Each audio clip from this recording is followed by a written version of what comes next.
Budget 2026 के बाद अगर आप कोई प्रॉपर्टी खरीदते हैं तो आपको वो किस वैल्यू पे डिक्लेयर करना है, ये सबसे ज्यादा कॉम्प्लिकेटेड सवाल है, क्योंकि लोगों को पता ही नहीं होता, बाद में एफबीआर के नोटिस को वो फेस करने लगते हैं। इस बात का सबसे आसान सोल्यूशन एफबीआर ने खुद बता दिया है, जो मैं आज आपको वीडियो में बताऊंगा कि आप ओवरसीज पाकिस्तानी हैं या आप पाकिस्तानी हैं। अगर आपको पाकिस्तान में प्रॉपर्टी खरीदते हैं तो आप उसको मार्केट वैल्यू पे डिक्लेयर करें, या आप उसको रजिस्ट्री की वैल्यू पे डिक्लेयर करें जो डीसी रेट होता है, या आप उसको जो है वो फेयर मार्केट वैल्यू जो कि एफबीआर की वैल्यू होती है उसके ऊपर डिक्लेयर करें। अब सवाल ये पैदा होता है कि तीन किस्म की प्राइसेस इस टाइम मार्केट में प्रिवेल करती हैं। नंबर वन होती है कि जो कि बायर के पास चॉइस होती है कि वो उतने की डिक्लेयर करे जितने की वो प्रॉपर्टी खरीद रहा है। नंबर टू के ऊपर ये है कि वो वैल्यू डिक्लेयर करे जो कि उस प्रॉपर्टी की एफबीआर वैल्यू बनती है। और नंबर तीन के ऊपर वो वैल्यू आ जाती है जो कि डीसी रेट होती है, जो कि किसी भी रजिस्ट्री के लिए मिनिमम वैल्यू होती है कि आप इससे नीचे जो है वो रजिस्ट्री नहीं करवा सकते। वो बेसिकली हम उसको डीसी वैल्यू भी कहते हैं, या वो एक डिस्ट्रिक्ट की जो गवर्नमेंट की तरफ से जो सूबाई गवर्नमेंट होती है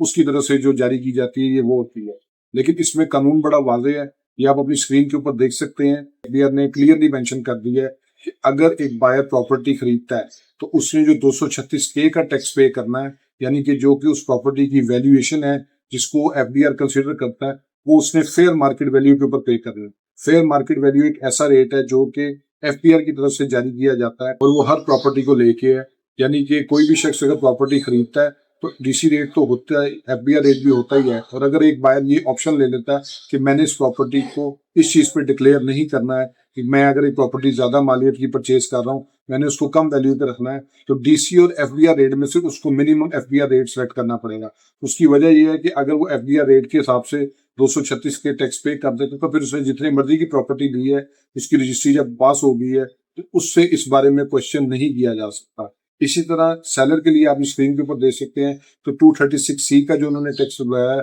जो उसकी परसेंटेज जो है वो कम की है, वो 2.75% हो गया। लेकिन 2.75% किस चीज का? ऑफ द कंसिडरेशन रिसीव, यानी कि जो प्रॉपर्टी की वैल्यू उसने रिसीव की है, उस प्रॉपर्टी को सेल करने से उसने वो 236C का टैक्स उसके ऊपर देना है। यानी कि फर्क ये आ गया कि बायर ने उसके ऊपर देना है जो कि उसकी फेयर मार्केट वैल्यू यानी कि एफबीआर रेट, और सेलर ने उसके ऊपर देना है जो उसने प्रॉपर्टी की कंसिडरेशन रिसीव किया है। चूंकि सेलर जो है वो 236C जब देता है उसके ऊपर जो उसने अमाउंट रिसीव की होती है, तो मोस्ट ऑफ द टाइम उसकी वैल्यू ज्यादा होती है उस चीज से जो कि बायर डिक्लेयर करता है। लेकिन इसमें एक बहुत बड़ा क्वेश्चन है जो मैं अब आपको बताने जा रहा हूँ, जो कि बहुत से लोगों के ज़हन में है, लेकिन उनको इस चीज का जवाब भी नहीं पता है। वो ये है कि अगर आप 1 जुलाई 2024 के बाद से कोई प्रॉपर्टी परचेज करने जा रहे हैं, तो डेफिनेटली आपने उस प्रॉपर्टी को हमेशा उस प्राइस के ऊपर डिक्लेयर करना है जितने के ऊपर आप वो प्रॉपर्टी को परचेज कर रहे हैं। क्योंकि ये कानून पास हो चुका हुआ है कि अगर आपने कोई प्रॉपर्टी परचेज करनी है और वो आप 1 जुलाई 2024 के बाद परचेज कर रहे हैं,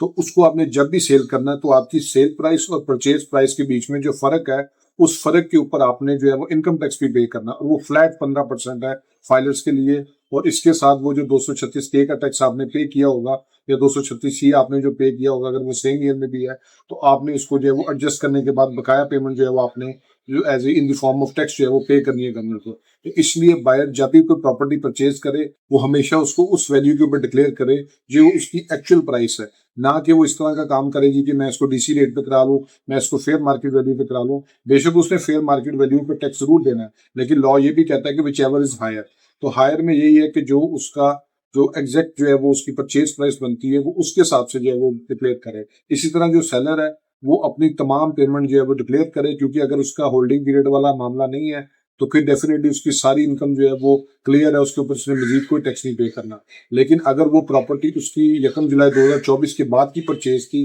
और उसको वो अब सेल कर रहा है, तो उस सेल के प्राइस के ऊपर जो उसका डिफरेंस होगा वो उसने डेफिनेटली कैपिटल गेन टैक्स की मद में उसने अदा करना ही करना है। क्योंकि जो ओवरसीज पाकिस्तानी है उनके लिए तो जो 236 के और सी का टैक्स है वो फाइनल टैक्स होता है, लेकिन जितने भी लोग रेजिडेंट्स हैं उनके लिए डेफिनेटली ये टैक्स जो है वो बिल्कुल जो है वो एडजस्टेबल होता है, और उसमें उनको जो है वो एडजस्ट करने के बाद मिनिमम अमाउंट जो है वो पे करनी होती है। होप्स आपको ये वीडियो पसंद है यूट्यूब मेरे फेसबुक पेज को लाइक करें, यूट्यूब चैनल को सब्सक्राइब करें, ताकि लीगल टॉपिक्स रिलेटेड इस एडवाइस में आपसे शेयर करता है। Thank you.